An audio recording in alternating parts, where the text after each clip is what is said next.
salita ng hula. Mapalad ang nakikinig at tumutupad. Mapalad ang nahahapis at sila ay aaliwin. Mapalad ang nagugutom at sila ay bubusugin. Ang magtiis hanggang sa wakas, sila lamang ang maliligtas. Ang magtiis hanggang sa wakas, sila lamang ang siyang maliligtas. Lalaganap ang kasamaan at sila'y magkakanuluhan. Lilitaw ang mga bulaan dito sa sanlibutan. Makipot ang pintuan patungo sa kaligtasan. Malapad ang pintuan tungo sa kapahamakan. Ang magtiis hanggang sa wakas, sila lamang ang maliligtas.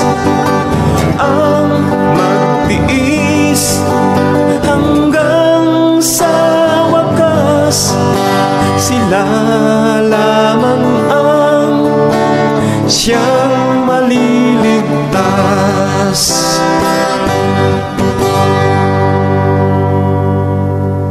Ay, thank you so much, Brother Joshua and Sister Leona.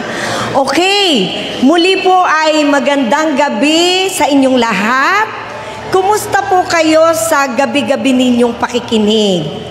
Ayan, malusog na gabi sa inyong lahat. Ano po? Ngayon ay muli tayong sasalok ng karunungan mula sa Panginoon sa pag-aaral muli ng tungkol po sa kalusugan. At napakaganda po ng pag-aaralan natin ngayon. Ano po? Subalit, nais ko muna kayong anyayahan sa maiksing panalangin bago po ako mag-umpisa. Tayo po manalangin. O Diyos, Ama namin sa langit, sa gabing ito patuloy kaming humingi ng karunungan sa gagawin po naming pag-aaral. Ikaw nawa ang magsalita sa aking mga labi. Itago mo po ako sa iyong mga malalabay na pakpak, O Diyos, at patawad sa aming mga kasalanan. Ikaw po ang siyang manguna sa lahat po na aking sasabihin. Salamat po sa pagdinig. Ito po ang aking dalangin sa pangalan ni Jesus. Amen. Ayan po, muli po ay good evening sa inyong lahat. Sino po dito ang nag-e-exercise? Wow, dami! Ayun! Ayan po. Ang ating pong topic ngayon ay tungkol sa exercise. Kita nyo po? Ayan po. Isa pa? Ayun! Exercise! Ayan po. Sino pong nakakapunta dyan sa lugar na yan na nakikita nyo sa screen? Ayan. Sa Oval. Sino hindi pa nakakapunta doon? Ate Cora, hindi ka pa nakapunta doon? Alam nyo, napakaganda po. Napakapalad natin na mga taga Dasmariñas na ginawan tayo ng ating mayora o ng ating local government ng napakagandang lugar kung saan ay pwede nating idaos ang pag-exercise. Ano po? At alam ba ninyo na, ayan, baka kakilala ba ninyo yung mga kasama ko? Yan po, pag kayo ay regular na nag-e-exercise, magkakaroon kayo ng bonding na mag-anak. Ayan, kami po yung mag-anak na yan. Si Linos, si Jerome, at ang inyong abang lingkod, ang aming mga ka-sisters, ang aming mga kaibigan, mga bagong friends.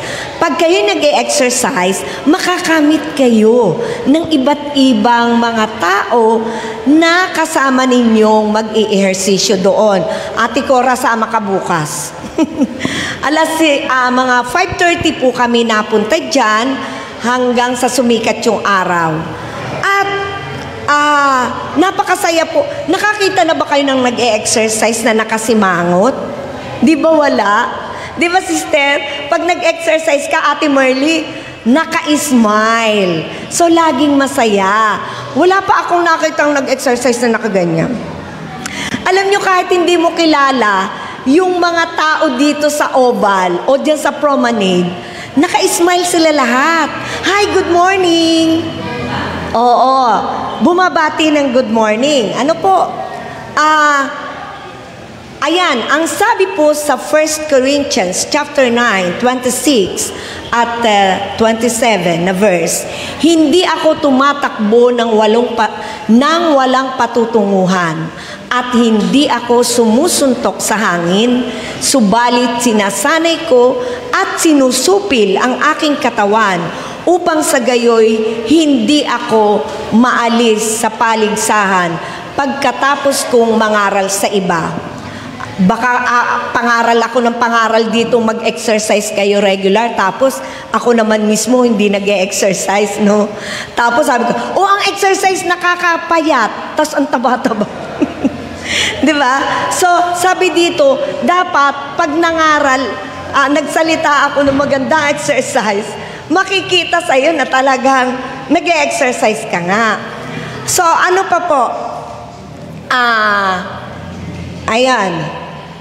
Ano po ang benefits na ating makukuha sa pag-e-exercise? Ito po ay maraming benepisyo. Ano po?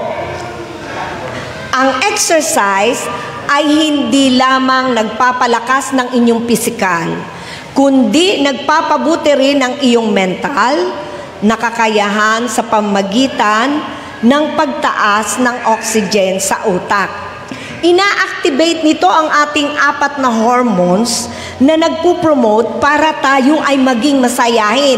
Sino dito ang malungkutin? Hoy, lahat ba malungkutin? Kung gusto nating maging masayahin, mag-regular exercise. Ayun yung mga kabataan. Masaya sila. Ano po? Ano ba ang ibig sabihin ng hormones? Ang hormones ay mula sa mga glands na bahagi ng endocrine system. Ito ay isang chemical na sangkap na ginawa ng katawan upang umayos ang mga aktibidad ng cells at mga organs. Ito rin ang tumutulong upang maging normal ang sitwasyon ng timbang ng katawan at pinadadaloy sa pamamagitan ng ugat na dinadaluyan ng dugo na konektado sa iba't ibang bahagi ng katawan. Kaya napakahalaga po ng regular exercise. Para gumana, Ate Cora, yung ating mga organs. Kasi pag kayo patulog-tulog, tulog din ang inyong organs. Alam niyo ba yun? Kaya kung gusto ninyong gising ang inyong mga organs, mag-regular exercise. Ano po? Ano pa? Ito yung sinasabing 4 na hormones na nagpo-promote ng happiness para tayo ay maging masaya, masiyahin. Number 1, ito'y tandaan ninyo mga bata, mamaya, tatanungin na naman kayo ni Sister Sharon kung anong inyong natutunan. Ayan. Number 1 na hormone na nagbibigay sa atin ng kasiyahan ay ang tinatawag na serotonin. Ito ay tumutulong sa pagbalanse ng emosyon at pampalakas ng pakiramdam ng kasiyahan at ginhawa. Okay po ba yun, Ate Merly? So, makukuha natin ito sa regular exercise. Libre lang, libre. Hindi mo kailangan bilhin sa butika. Di ba, sister? Ano pa? Okay. Number 2, endorphins. Yan yung isa pang hormone. Pangalawang hormone. Ang likas na mga pampalubag loob ng katawan mo, tinutulungan kang labanan ang stress o di kaaya-ayang pakiramdam. Kaya po mga tatay, mga nanay, mga anak, mga lolo at lola, sino ditong stress? Sinong stress? Ako lang. Pag po tayo ay nai-stress, exercise lang doon sa oval, sa promenade, Ate Cora. At talagang matatanggal po ang stress. Ano po? At lalo pagkasama mo ang iyong mga anak, ang iyong asawa, ang iyong mga kaibigan, may regular bonding kayo, nakakatanggal po talaga ng stress. Magigi kayong masaya araw-araw. Ano pa po? Number 3, yung tinatawag na dopamine. Ito rin ay tinatawag na feel good. You will feel good, look good, and feel free sa lahat ng karamdaman. Ito ay may bahagi sa pakiramdam ng kasiyahan, ligaya at gantimpala. O, mag-e-exercise ka na, Ate Cora, araw-araw para mawala yung lahat ng lungkot, stress, masamang pakiramdam. Totoo po yun. Alam nyo, dati ako'y hikain. Pero nung ako'y nag-regular exercise, nawala po yung hika. Kasi habang nag-exercise ka, hindi ka lang lumalakas. Merong pang sikat ng araw, ano pa? Ang makukuha natin, makukuha yung 8 laws of health. Sikat ng araw, yung pong sariwang hangin. Kasi dun nga sa oval, sariwa po ang hangin. Ang sarap mag-inhale, exhale. Dun sa promenade kasi maraming puno. Tapos, yun talagang ang hangin na malalanghap mo ay hindi polluted. Kaya napakasarap po. Napakaswerte nating taga Dasmariñas. Meron tayong promenade. Ano po? Number 4. Tandaan nyo ha, mga bata. Ayan, ang saya-saya kahit unggoy nga, masaya eh. Oxytocin. Ano naman po ang ginagawa ng oxytocin hormones sa ating katawan? Ito ay nagbibigay ng positibong emosyon at pakikipag-usap at masiyahing pakiramdam, makihalubilo sa ibang tao. Alam nyo, ang exercise ay yun ang naiidulot. Magigi tayong positibo. Kasi kaya nagiging positibo ang isip, ay masaya nga. 'Di ba? Kasi nga lumalabas kasi ang nagtitrigger para lumabas po yung 4 na hormones kapag tayo ay regular na mag-e-exercise. Yung pong 30 minutes sa isang araw, 30 minutos lang na ehersisyo ay makakatulong sa pagbawas ng stress, pagpapalakas ng energy, pagpapabuti ng pagtulog, pagsugpo sa karamihan ng mga sakit. Kasi di ba, pag nag-exercise ka, mabubuhay nga, magigising yung lahat ng iyong organs at feeling mo ay yung nagamit yung energy mo sa pag-exercise, kaya magkakaroon ka ng masarap na tulog. Pag nagkaroon ka ng masarap na tulog, pagising mo na naman sa kinabukasan, wow, ang ganda ng feeling, ang saya-saya mo, positive. So kaya lahat ng karamdaman ay maiibsan. Kayo po ba ay mag-e-exercise na? Sinong mag-e-exercise na dito araw-araw? Very good. Ayun po. Ano pa po? Exercise tips. Magplano ng maaga sa pagbibigay ng oras na mag-ehersisyo. Alam nyo, kaming mag-asawa at saka yung anak namin si Jerome, gabi pa lang bago kami matulog, Ate Cora, naka-ready na yung isusuot namin sa pagja-jogging. Para maaga pa lang, nakakasalubong ko si Ate Merly. Pupunta siya sa palengke, kami naman mag-exercise. Bago kami gumawa ng gawaing bahay, mag-exercise muna. para kumbaga sa makina ay magpapainit, di ba yung tricycle o yung jeepney o anumang sasakyan, kailangan bago pa andarin, di ba Brother Alex?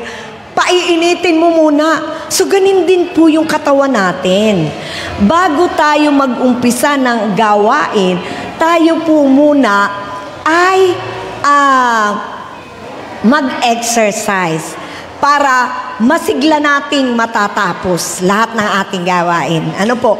Kasi pag patulog-tulog tamlay, ay, tamad maghugas ng plato si ate. Ay, tamad sa lahat ng gawain si kuya.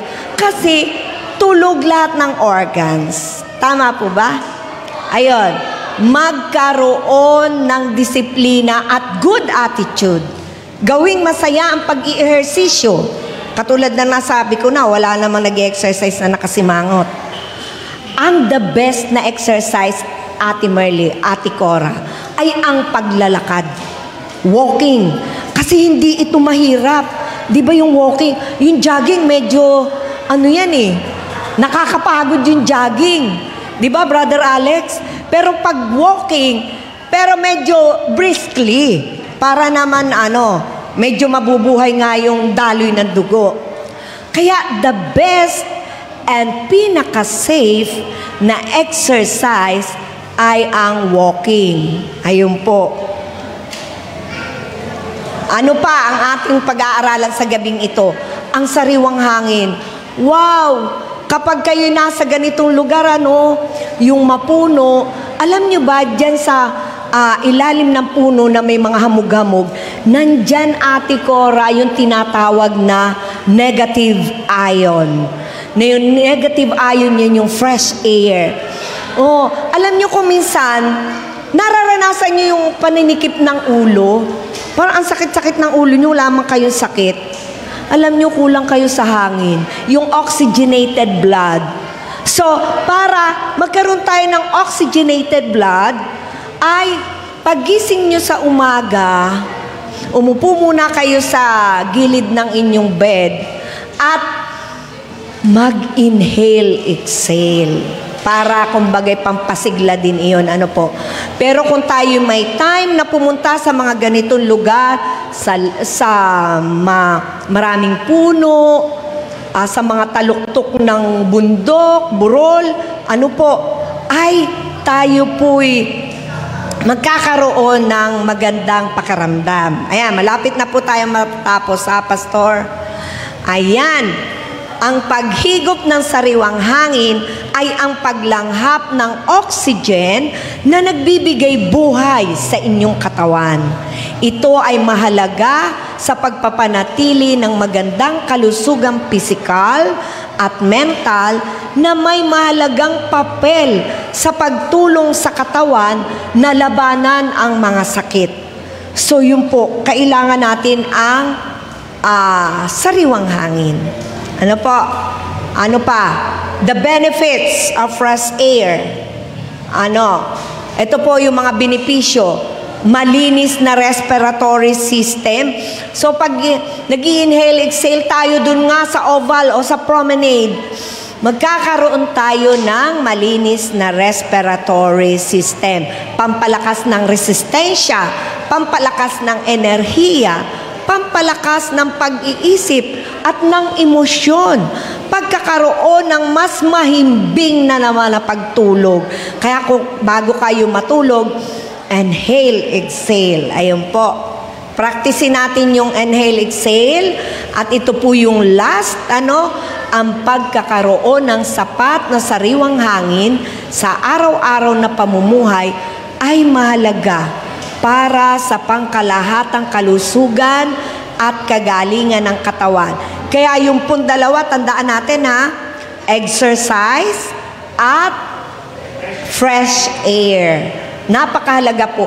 Yan ay mga sangkap ng 8 batas ng kalusugan na dapat po nating tinatandaan. Muli po, magandang gabi sa inyong lahat at salamat sa inyong masayang pakikinig.